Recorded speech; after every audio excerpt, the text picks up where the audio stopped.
Hey, Sean. Obviously, pretty big draft class. Not sure many expected you to make all five picks on Wednesday night, but what stuck out to you about these guys, and what excites you about them, as a class as a whole? Yeah, thanks, Perry. Well, we've never had three tables up here, so that shows you the size of the draft class, right? First and foremost, I want to welcome all these guys, these young men, to Brooklyn, obviously to our Nets family, and also their families to Brooklyn as well. So it's a special opportunity for us all to, as we watch our Brooklyn family grow and grow like this. It's great. It was a unique opportunity for us, to be quite frank. We've never had, 5 picks in one draft, and to be able to draft all of them in a draft class that we just saw, that was unique, and that was something that we want to take advantage of, especially in our build where we see these young men fitting into our group and into our roster. So it was about us capitalizing on the hand we were dealt, what a lot of our scouting department and so forth did all year long, the work they put in, and we felt very confident about not only this class, but these men that we were able to put in front of you right now. So it's exciting for us. Jordi, how you doing? Good, how are you? All right. Obviously, having 5 first-round picks, I think that might be as many as you guys have actually taken in like 8 years. So, My first time, yeah. So it's a luxury, to be sure. But how do you go about, for the lack of a better term, playing and giving experience to and growing 5 young guys simultaneously, putting all your attention on 5 guys as opposed to 1 or 2 or even 3? That's a good question. The way I see it is I'm going to focus on the team and what we're trying to build as a group. And these young men are part of our family now, and they're going to have to earn it. And I think that's how it should be. They'll put the work in. They've already shown who they are. That's why we drafted them, and they're part of this amazing journey. And then it's going to be my decision to go and put 5 guys on the court and to have most likely a 10-man rotation and go through the process. And I think that's definitely on me. Player development is going to be important. We've been very diligent. The coaching staff has done a great job making our guys work, and those guys have improved, and we believe they'll do the same thing. So it's an exciting part of our journey right now to welcome these guys and put them to work.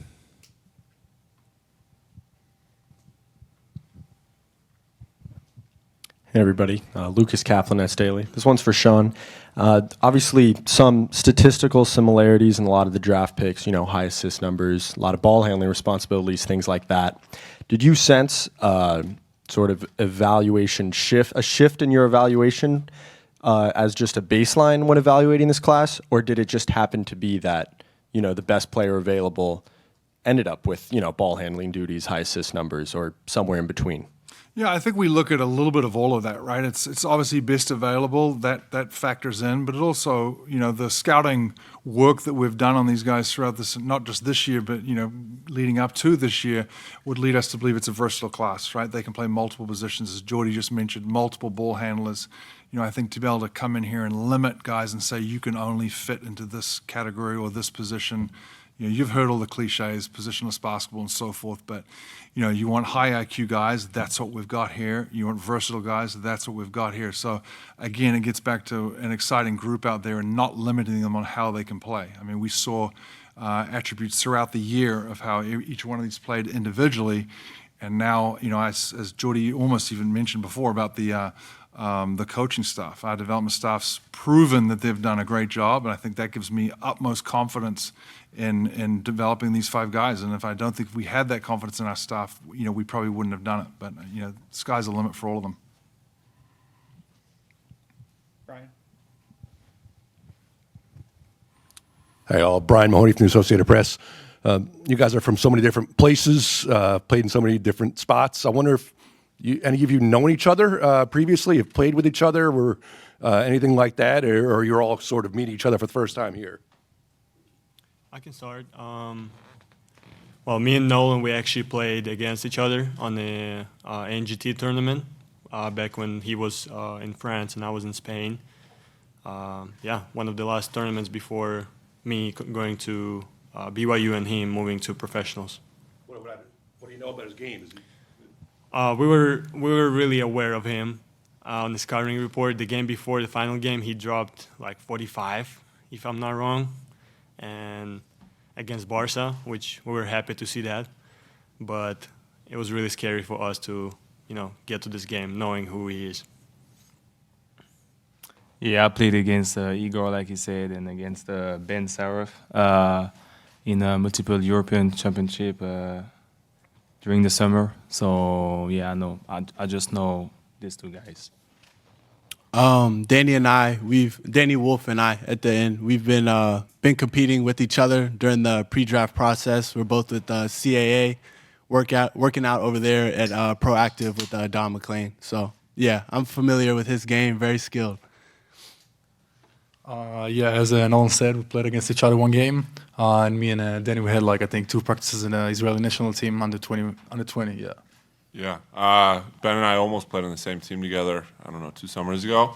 And then DP and I were together, Drake and I were together in LA for a better part of 2 months now. So.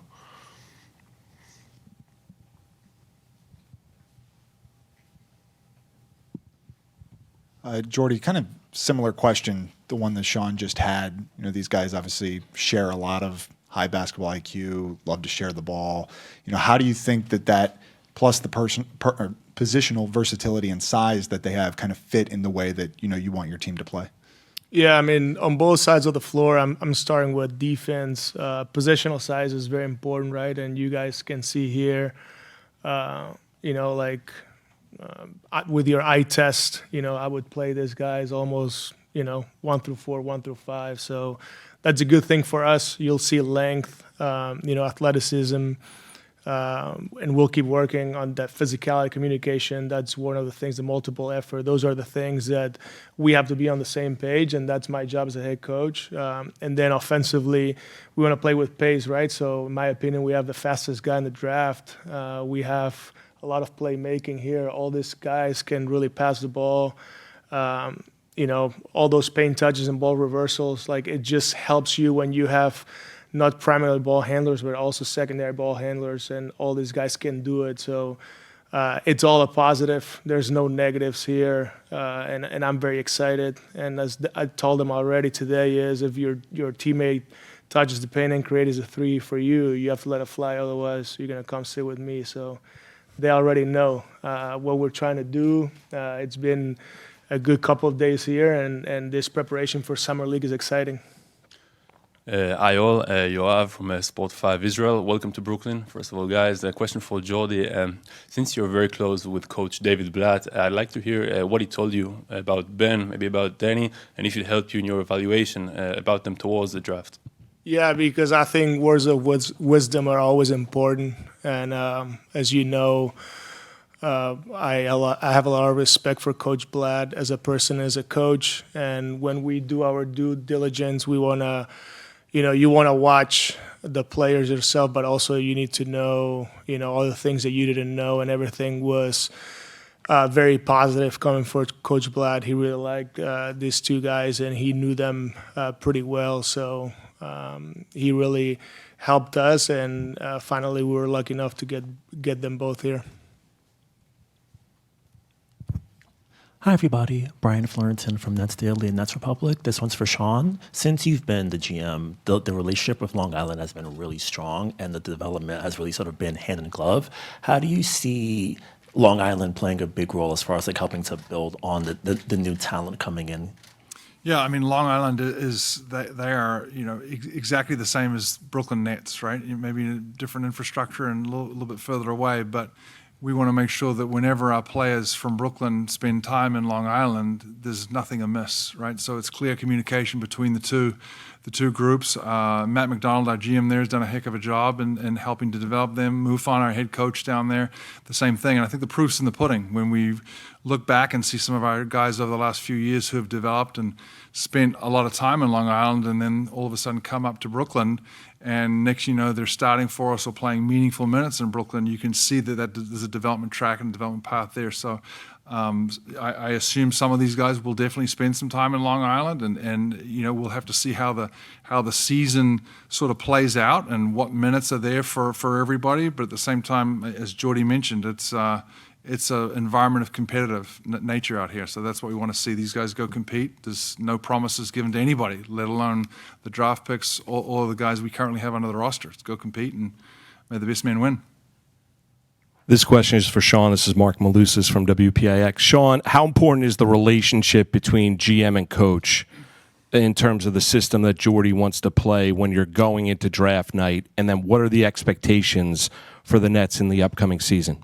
Yeah, I mean, the relationship is vital. I mean, it's a clear partnership between not only Jordi and myself, but with the front office and Jordi's entire coaching staff. I mean, we both need to feel very strong that whoever we draft that night or whoever we bring into our program, whether it's through free agency or trade, can fit. And why do they fit? And how do they fit within not only Jordi's system, but do we see an upside? Do we see a versatile player that we can help develop? And we're trying to predict 3, 4, 5, 6 years down the line. What are they going to look like there? I think throughout the entire draft process, having the coaches involved in this is maybe somewhat unique, but we really value their opinion. That's why they're available and they're included in all of their draft workouts that they participated in with the Nets. And we ask their opinions, and we get in the room and we fight it out and battle. And I want to hear from them. They're the ones up and close, and they're feeling these guys on the court. So I think it's really important, and I love to see that buy-in. And I think, to be quite frank, that's where player development starts, when the coaching staff is excited about guys you draft. You guys saw the room on draft night. Guys were excited about it. I mean, we're thrilled to have these guys, and I think that's a little bit of that. That just shows the emotion that's gone into a year of work, not only from the scouting department, but from the process that the coaches have been through in the last couple of months. Expectations for this year are the same as always. Go out and compete. We don't put a limit on. Don't do this, and hopefully you don't win these amount of games or anything. That's never crossed our lips here. It is go compete and do the borough proud. And I think that's what this group has done. That's certainly what Jordi has done. And when your leader voices that in timeouts and voices that in the locker room, that speaks volumes. And that's why people want to play for him, and that's why people are excited to have their players here and working with this coach and this coaching staff. Hey guys, Lucas Kaplan, Nets Daily again. For Jagor, I just want to first ask, how would you like us to pronounce, your full name? It's Egor Dëmin.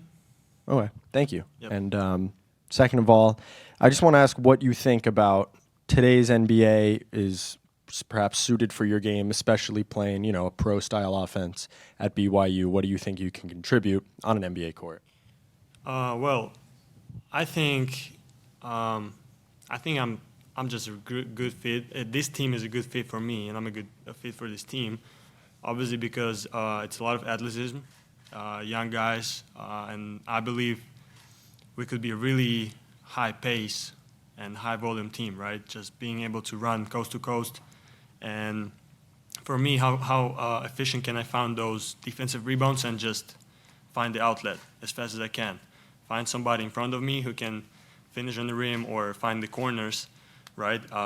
Since we're going to learn a lot of spacing, it's going to be a lot of screens and all that.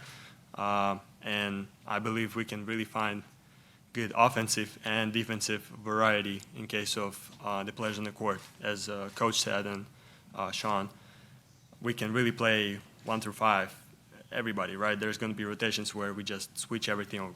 Well, it's not my decision anymore, right? But you can now. But what I'm trying to say is, I believe there's a lot of options I can bring to this team, and I can do whatever coach needs me to do. Hi, Vincent Piala for the French media Le Parisien. Question for Sean and Jordi. What did you see on Nolan that convinced you to select him? What do you expect from him this year? And Nolan, maybe if you can tell the first days of you in Brooklyn. Why don't we hear from the young fella first? Okay. Yeah, my first days in Brooklyn were really good. We started to work since the first day. we're just excited about the journey we can do, and excited about the team we can have. A lot of young guys, a lot of pace, like Egor said. And yeah, I think and that's a great city too, so it's good to be here. So yeah, really happy to be part of the Brooklyn Nets. Yeah, to answer your question as well, really enjoyed going over there and watching him play live. I think it's one thing to watch on film and so forth, but you know, live and in person, you get to see his athletic ability, you get to see the speed, the first step, you know, breaking down defense and so forth. And I think those are some things that you can't necessarily teach. You either have that innate ability or you don't, and he has that, and that was really exciting for us. One thing I do, I love the draft process. I love getting to meet these young men and all the other people in the draft themselves and get a feel for how they are fit. You know, how are they going to fit with us? How are they going to fit with each other? How are they going to fit with our coaching staff? How are they going to fit in Brooklyn? And that was something that really stood out, not only about Nolan, but the whole group here. And to get to know Nolan a little bit better, you saw the personality. You know, on the court, he does seem to be on the quieter side. I loved seeing the older players on his team, you know, in France, really navigate to him, and he could draw them in, and he was a quiet leader out there. And I think those are some characteristics that were really important for us to see. He had the respect from his team, and for a young man to have that at this age is quite unique. So, one, to get to meet him, you know, in a little bit of a more casual setting was fantastic, and you got to see a real personality. You got to see how he would fit here with the group and in the locker room. And then I think something that stood out was certainly how he garnered the respect from his teammates in Europe. Hi, Chris Carino, Nets Radio. Danny, your journey is interesting. Guys with your size and skill set don't end up in the Ivy League a lot. How was your process of going to Yale? How did you grow to allow you to flourish at Michigan? And what are you confident in terms of how your skills now can translate to the NBA?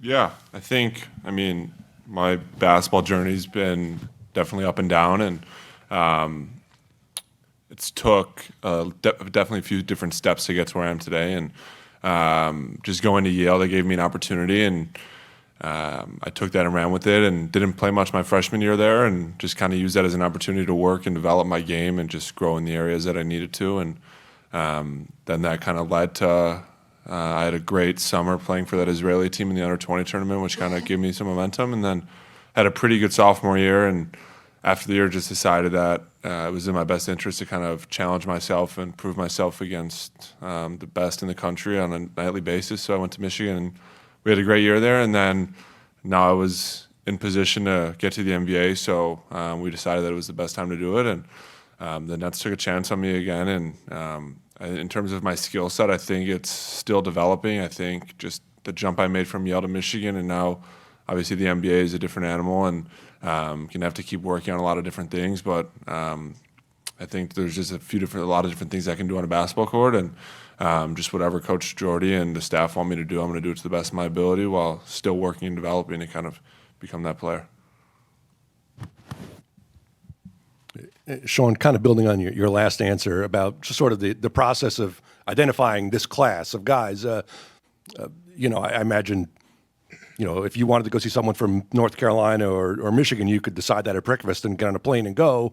But this is not very easy to do, I would imagine. How far out do you identify these guys and where you can see them and when, and just how you know where you're seeing them, they have the game to translate to the NBA?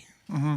Yeah, well, I got to give a lot of credit to not only BJ Johnson, but the entire amateur scouting department. They've done a heck of a job this year and years in the past, being able to identify talent in all walks of life all over the world, right? And basically they tell me where to go, and that's where I go, and I go and see them. And I think it's really important to lay eyes on these guys. I enjoy that part of the process. I personally enjoy seeing them, and I think our entire group has done a nice job, again, identifying these young men and how they would fit with what we're trying to build here in Brooklyn, and also seeing okay, where can they be, right? Where can take Noah Clowney, for instance, right? You take him from the college ranks here, and okay, where does he end up? And I think that's a credit to the amateur scouting department. Then it's also a credit to our development coaches, not only in Long Island but here, to see a guy like that. And we would expect, nothing less from the rest of this group. You know, where they are, you know, you'll see a quick rise in their games as they get.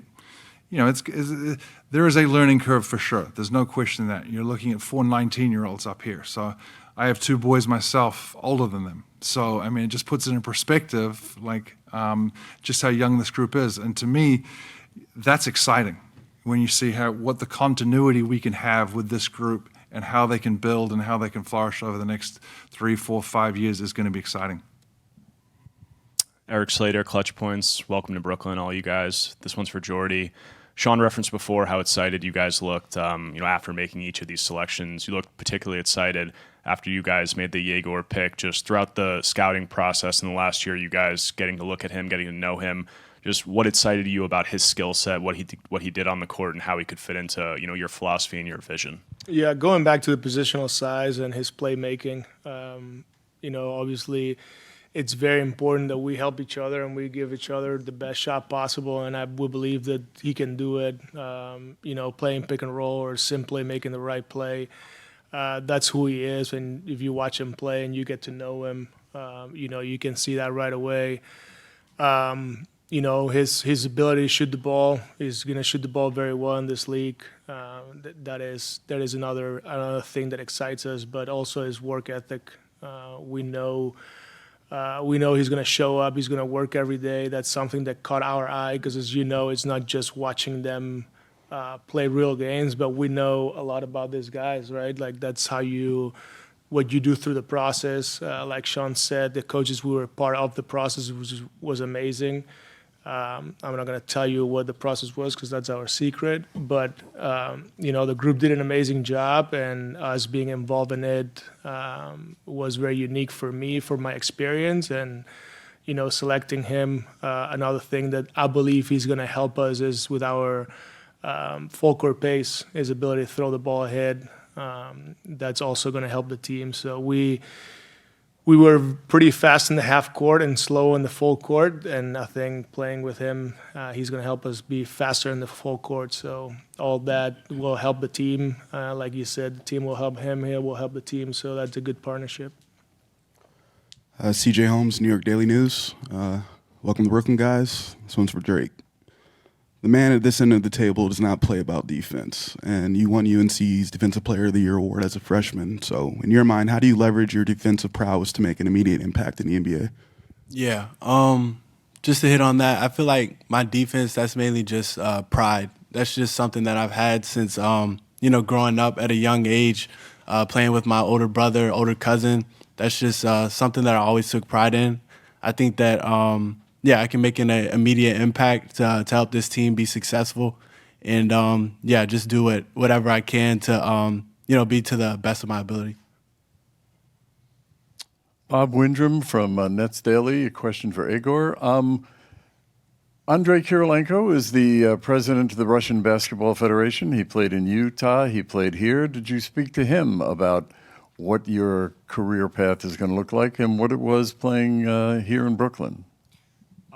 Yes, I talked to him through all of my career, if I can call it like that. But moving to Spain, he was a part of this decision at some point. Moving to BYU especially, obviously, because he lived in Utah, and for my parents it was important to hear what he think about this place.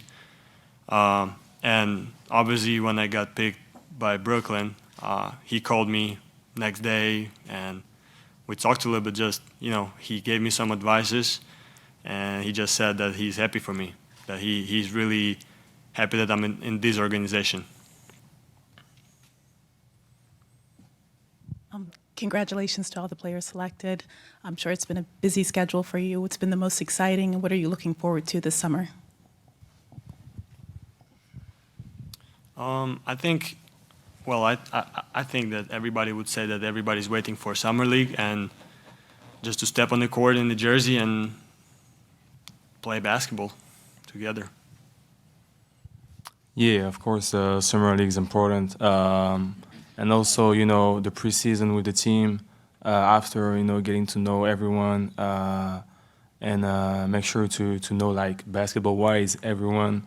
And, as me as a point guard, I would say that It's important to know these guys and know what they like and just start to build the team right away. Yeah, just hitting off of what Jagor and Nolan already said. Just getting to know everyone so we can build that chemistry. Yeah, for me, of course, getting to know everybody, getting to know the system, offensively and defensively. And of course, I'm really excited for the summer league and to start a journey. Yeah, I don't know if there's anything different I could say, but yeah, just getting to kind of build that relationship and camaraderie, not only with these 4 other guys, but the entirety of the team, the young guys, coaches, front office, and just kind of starting on the right foot and just getting ready and for summer league and then just gearing up for the season. I think everyone's pretty excited. Hi, Nitzan Livne from Haaretz Israel. Sean, what can you please tell us about the selections of Ben and Danny and the journey they should have, the expectations? Yeah, look, I think I really enjoyed watching Ben overseas. We went over to see him live a couple times, so it was great to watch how hard he competes. I think that was something that really stood out. Passing ability, pride on defense. I think he's playing at a high level over there, and for him to come back here and be a part of this group with those experiences, those worldly experiences, is key. I like the way he gets the hole, finishes around the basket, doesn't shy away from contact. So I think there was a lot of things that translate into our game. Danny, I think we've already sort of talked a little bit about the high IQ and a skill set that's very unique for a person of his size. So to see him out there and other teams continue to try and figure out, well, how do we stop him? Who do we guard him with? What system do we put around him? I mean, that's a unique problem to have, right? And we're all in on that. Like, how do we use both of those young men to the best of their abilities and watch them grow and so forth? So, yeah.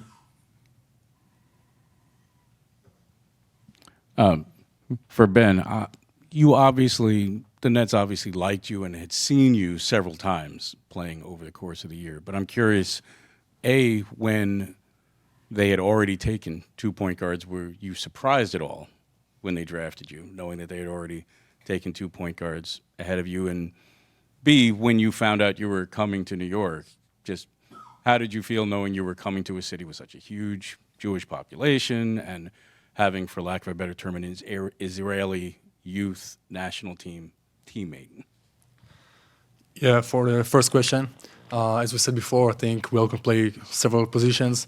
So I don't think it's gonna be a problem. I'm super excited to share the court with those guys, and I think it's gonna be amazing. And for the second question, it was amazing. Got a lot of messages, getting a lot of love from the Jewish community here, and of course it's the first time we are both Israelis and playing for the same team. So it's gonna be really exciting, and appreciate all the love that I'm getting, like in the street and from the fans. This one also for Ben. I think one thing Sean mentioned on draft night, you've played a lot of games. I mean, for someone your age, right? And playing in Germany, as a professional, how do you think that that's going to prepare you here as you get to the the highest level? Yeah, I think it's kind of fun. I'm playing like pro for 3 years now, so played a lot of games so far. I think it's going to be helpful to know how to manage your body, to really stick to your routines, and really be able to and be willing to compete every night. So I think these are the things that can translate right away for the NBA. A question for Sean. There might be nights at the Barclays Center when we will hear more Hebrew than English. So I just like to hear from you, what does it mean for the community, the Israel community in New York, the Jewish community, to have these two guys and get this support out in the stands, which is going to be incredible, of course. Yeah, to be honest, it's fantastic the way it just worked out. I mean, if you think about it, like the game of basketball is such a worldly game, played all over the globe. You've heard about how the rest of the world is sort of catching up to one of America's games. I won't comment on that. What I will say is there's talent everywhere, and that's our job, is to bring in the best talent regardless of race, ethnicity, and so forth. It's to bring in the best basketball players and, welcome them into not only Brooklyn, into our borough, but into our Nets family. And I think that's what you're going to see. But it's certainly going to be unique having both of them here. And we're excited about that. I know the borough's excited about that. I know the Jewish community here is very excited about it too. And you've got two incredible ambassadors for that here. So it's exciting. This one is for Drake, right here in front. You've had a shifting sort of career in terms of Isaiah joined your AAU team, you get to UNC, your usage drops a lot. How have the changes in your role affected, your journey here, and how do you anticipate that playing into and perhaps helping your NBA career? Yeah, I'd say it really just kind of switched my mentality a little bit. Like you said, my usage rate, it dropped a lot once I got to North Carolina. But I was still playing heavy minutes and being able to help the team be successful. I really could have, just sulked and, just complained to the coaches. But, what does that get done? That was really the way I thought. And so I just accepted the role that I was given with open arms. And yeah, I just wanted to be able to play to the best of my ability to help the team be successful. This question's for Jagor. Obviously, you're a guy who's handled the ball a lot. You played point guard, but have a lot of size, could be viewed in different positions. Do you have a position, that you view yourself playing? And, how could you envision yourself fitting alongside some of the other guys, particularly Nolan? I think, coming back to what Coach said and what I said before, I'm just blessed to be here and I'm ready to be whatever they need me to be. That's going to be a part of my development is to learn how to play on the ball, off the ball, setting screens and being on the screen, whatever it is, right? And again, I'm just ready to try to execute whatever they ask me to do. Hey guys, Jed Katz, Nets on Sports Illustrated. This one's for Drake. You obviously come from a storied program, North Carolina, Coach Hubert Davis, obviously been to the national championship. What did you learn from your time in North Carolina, and how do you think that what you learned there will translate to the NBA? Yeah, just the preparation, everyday type preparation. I think that was something that I struggled with going in, but I had to continue to put trust in a lot of my vets. Seth Trimble, RJ Davis, Jalen Washington, guys like that. I just tried to, shadow them a little bit, see how they operated. And, yeah, I'd say the preparation was the big piece. Thank you all for coming. We'll make our way to the court for a photo op. If any of the cameras are head out there.